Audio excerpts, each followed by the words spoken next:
Hey guys, it's Super here. So today let's go through 7 Sages of Liuli and the direct damage boss Charger, I believe that's what it's called. And to unlock level difficulty 7, I think the damage that you need to have is roughly around the 3.2 billion range. So you can see here, I managed to clear stage 6 with 4.8 billion, and then after that I can now challenge stage 7.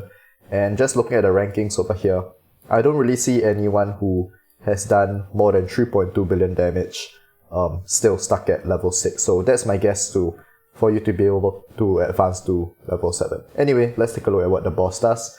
And as expected, the boss does different stuff for difficulty 7 compared to the previous stages.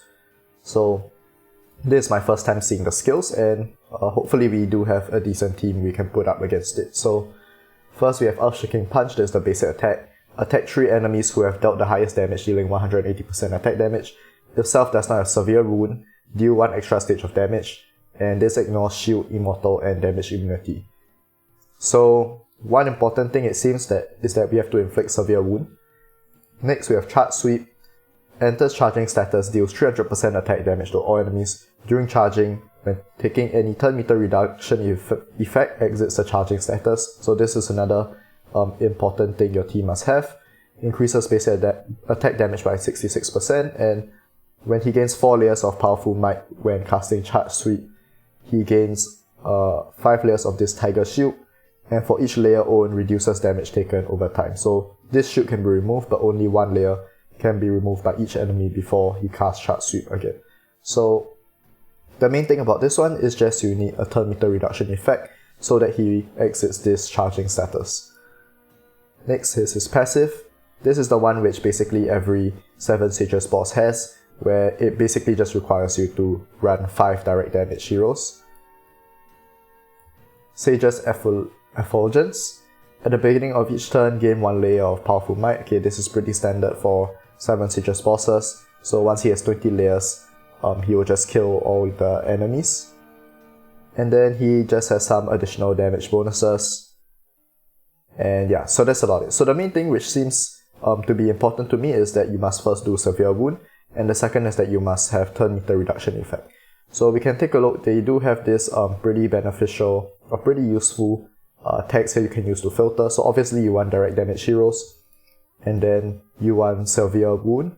And for me, the direct damage heroes with severe wound is just Aunts.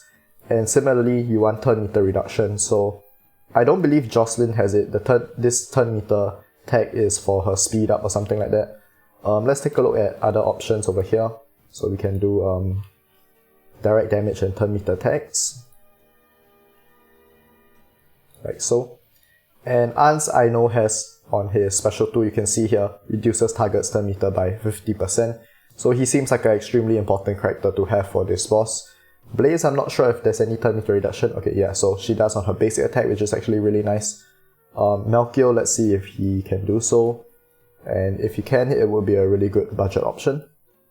So yeah, he also does have it on this Thunder skill, which is, I guess, his basic attack. So yeah, Melchior, I guess, would be the most budget option of all. If not, Blaze and Aunts seem to be decent options. But of course, if you're able to hit difficulty 7, chances are you have some good options in direct damage team anyway. So let's take a look before we go into the fight what other people are using. You can see that we have Scallywag here, a really strong player. He's using Blaze and Aunts, so he has 2 sources of turn meter reduction. And I mean, Blaze is mainly here, I guess, instead of Jocelyn. Most people run one or the other, but you can see that some of the other players are using Jocelyn instead. All of them are using Lydia, who I don't really have an exclusive to, so won't be very beneficial to me. And then, actually some of them are using Nordeck as well. So, besides that, you can see that the damage that everyone is doing is all really low. So this is either people not understanding what the boss does yet, or simply the boss just dealing ridiculous amounts of damage. And we'll see right now as we start the fight. So I don't think I'm going to change anything in my team over here. I don't really have any better option than Agatha here. You can see Sun Wukong's not even exclusive 2 or 3. I could run Melchior maybe, but I don't think it'll make too much of a difference. Blaze isn't exclusive 3, Lydia's not exclusive 2, Beatrix isn't exclusive 3, so yeah, the options aren't too great. This is not amongst my best damage type. My best is definitely Resonance, but hopefully this will suffice. So let's just get into it, and I accidentally click skip. So yeah, I mean, first of all, this is auto, but you can see already the damage is really low, where normally I can deal 4 billion just by skipping the fight. So let's do this one manually and see what's really going on.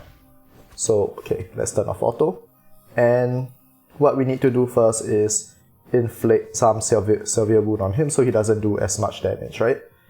And then next turn, he will use his special tool, which is this one, and this will make him enter the charging status, and when he does that, we should use the unspecial tool as well to stop that charging effect. So yeah, my hero just died. I don't even know how that happened. I mean, what is going on? So okay, anyway, he's entered the charging form now, I believe. And let's see which skill this is. So this one. And that just means you have to inflict some turn meter reduction. You can see their charging status went away. But something is dealing or dealt a lot of damage to my characters just now. And I can't really tell what it was. That being said, we have already done more damage than the auto fight. So, well, just as I say that, the boss just killed us, but yeah, this seems to be a boss who just does an insane amount of damage, and I'm not really sure what's giving us issues with survivability,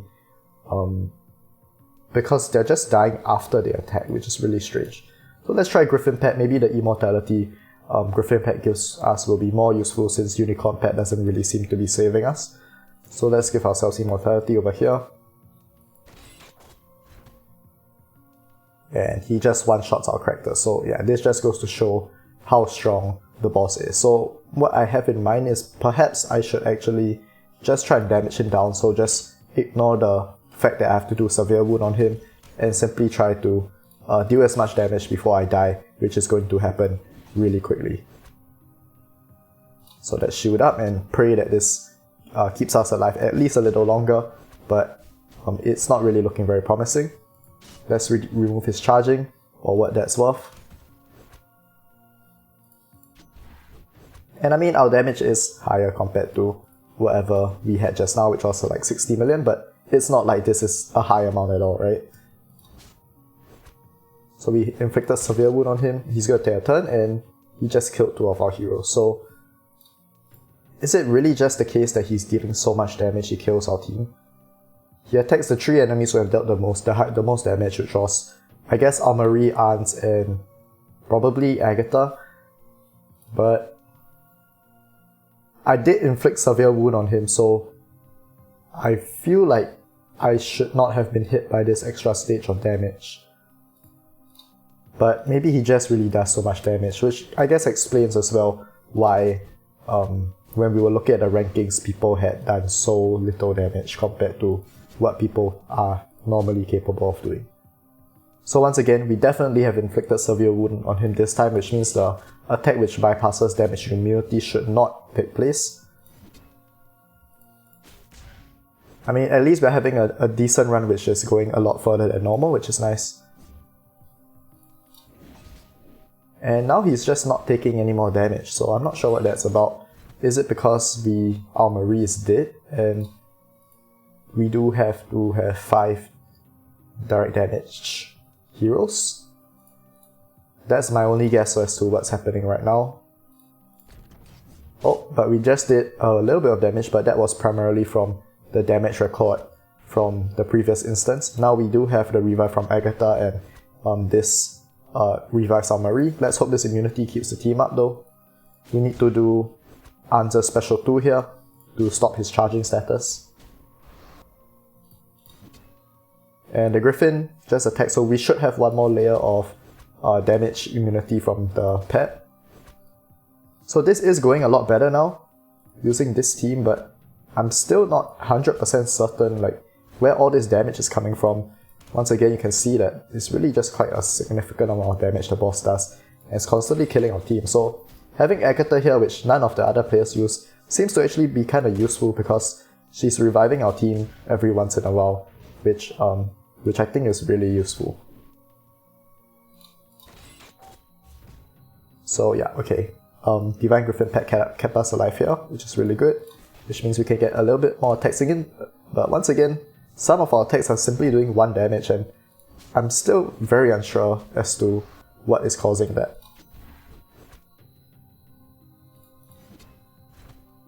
Okay, Nordex damage immunity is really coming in clutch over here. We must have our special 2 for next turn, so let's use special 4 here. And the boss is immune to like attack down and stuff when I tried using the arcane gem I have on Nordex, which normally inflicts attack down too. So I realized there's not much point to use it. Okay, let's give ourselves immunity. And even though I want to use the damage record, I do need to stop his charging status first. Let's shield up. And now we can use our damage record. Let's use Jocelyn's Resonance. Great that our team is still all alive, which means that we can do a little bit of damage before us probably getting wiped, which I imagine will happen fairly soon.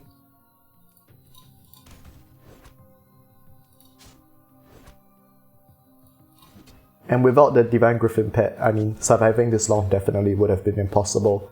It giving us the basically immortality is so useful here, alongside Agatha's revives, which has been also very, very useful. Inflict Severe Wound again, give ourselves immunity. And if we are able to survive until the very end, 20 turns, this will be, in my opinion, really impressive, considering how much of a punch this boss packs.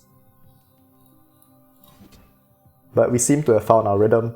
Usually I feel like when I say this kind of thing, the next turn I'll just get instantly wiped, so let's see how that goes. But so far, I mean, we're staying alive, we're doing well. So special 4, next turn we'll special 2.